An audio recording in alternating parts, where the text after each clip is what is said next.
Hello दोस्तों, कैसे हैं आप सब। स्वागत है आपका हमारे channel thought of the day में। दोस्तों, आज मैं आपके लिए लेकर आया हूं एक और नई कहानी। और आज की कहानी का जो टाइटल होने वाला है वो है सफलता हमेशा किसके कदम चूमती है। दोस्तों, काफ़ी समय पहले की बात है। दक्षिण के एक प्रांत में एक किसान रहता था। किसान अपनी बीवी और बच्चों के साथ बहुत ही खुशी खुशी जीवन यापन कर रहा था। लेकिन कुछ दिनों बाद उसकी बीवी की किसी कारणवश बहुत बड़ी बीमारी की वजह से मृत्यु हो जाती है। तो अब किसान अकेला रह जाता है अपने बेटे के साथ। धीरे धीरे जीवन उनका चल रहा होता है और कुछ टाइम बाद किसान को यह महसूस होने लगता है कि अब उसका समय नज़दीक आ गया है। तो वह अपने बेटे को अपने पास बुलाता है और कहता है, बेटा मेरी बात ध्यान से सुनो। मेरा समय अब नज़दीक है। मैं किसी भी वक्त अपने प्राण त्याग सकता हूँ। ये बात सुनकर बेटा बहुत ही दुखी होता है, लेकिन वो कहता है, पिताजी आप ऐसा क्यों बोल रहे हैं। पिताजी बोलते, तुम मेरी बात ध्यान से सुनो।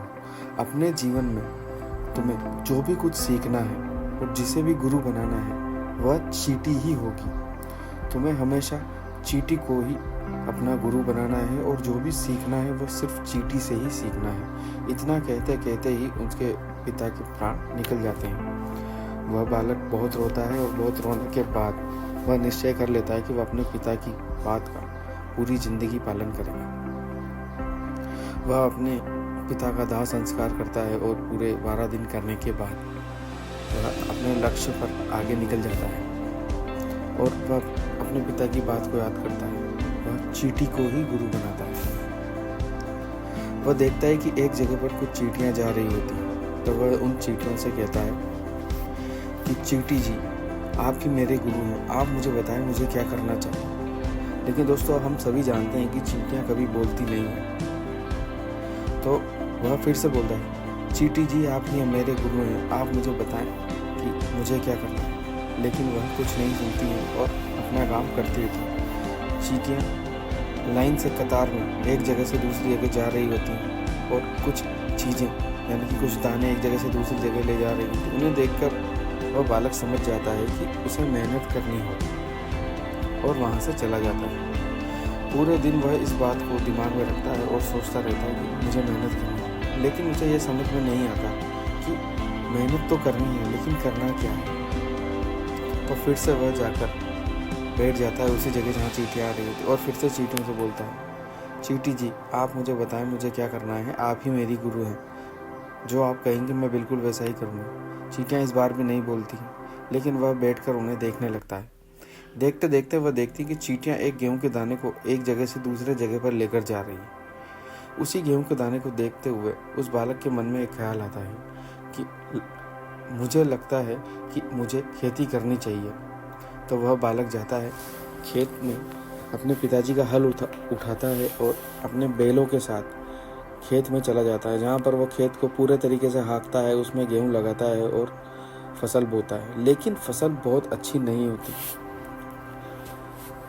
तो वह थोड़ा सा निराश हो जाता है। उसने पूरी मेहनत की, उसने अपनी ईमानदारी से पूरी मेहनत से उसने खेती की, लेकिन उसे फसल बहुत अच्छे से नहीं मिली। इस वजह से वो थक हार कर वापस से बैठ जाता है, क्योंकि इस बार फसल में बहुत कम दाने हुए थे। फिर वह जाकर उसी जगह बैठता है जहाँ वो चींटियाँ जा रही होती है और चींटियों से वही बात दोहराता है कि चींटी जी आप मेरी गुरु हैं। आप मुझे बताएं मुझे क्या करना चाहिए। चींटियाँ इस बार भी नहीं बोलती। तो वहाँ वह एक चींटी को देखता है जो एक दाने को ऊपर ले जाती है और वो दाना उसके हाथ से छूटकर वापस से नीचे गिर जाता है। लेकिन वह फिर नीचे आती है और उस दाने को फिर ऊपर ले जाती है। ऐसा वह कई 100 बार करती है। यह देखकर वह बालक कुछ देर तो चौंक जाता है और चौंकने के बाद ही उसके दिमाग में एक ख्याल आता है कि यहाँ पर मुझे ये चींटियाँ यह सिखा रही कि जीवन में इंसान को हार नहीं माननी चाहिए। जब एक बार उसे सफलता नहीं मिले तो उसे दोबारा से प्रयास करना चाहिए। तो इसी तरीके से और इसी विश्वास के साथ वह लड़का वापस से अपने खेत पर जाता है और दोबारा से पूरी मेहनत और शिद्दत से खेती करता है। इस बार वह पूरी लगन से और ईमानदारी से खेती करता है और नतीजा यह होता है कि उसे इस बार इतने अनाज के दाने मिलते हैं जो उसकी उम्मीद से भी 10 गुना ज़्यादा थे। तो दोस्तों, यहाँ पर आपको सीख मिल गई होगी कि जो लोग जीवन में अपार मेहनत करते हैं और कभी हार नहीं मानते, सफलता उन्हें ज़रूर मिलती है। तो दोस्तों, आज की कहानी यहीं पे ख़त्म होती है। हम उम्मीद करते हैं आपको कहानी पसंद आई होगी। हम लोग इसी तरह की कहानियाँ पहले भी लेकर आ चुके हैं, जिन्हें आप हमारे चैनल पर देख सकते हैं, वह आपको मिल जाएंगी। अगर आपको हमारी कहानियाँ पसंद आ रही है दोस्तों, तो प्लीज़ हमारे चैनल को सब्सक्राइब कीजिए और अपने फ्रेंड्स और फैमिली मेम्बर्स तक भी शेयर कीजिए, ताकि वह भी अपने जीवन में इन कहानियों को अमल करके सफलताएं प्राप्त कर सके। आज के लिए इतना ही। जय हिंद, जय भारत, जय श्री राम।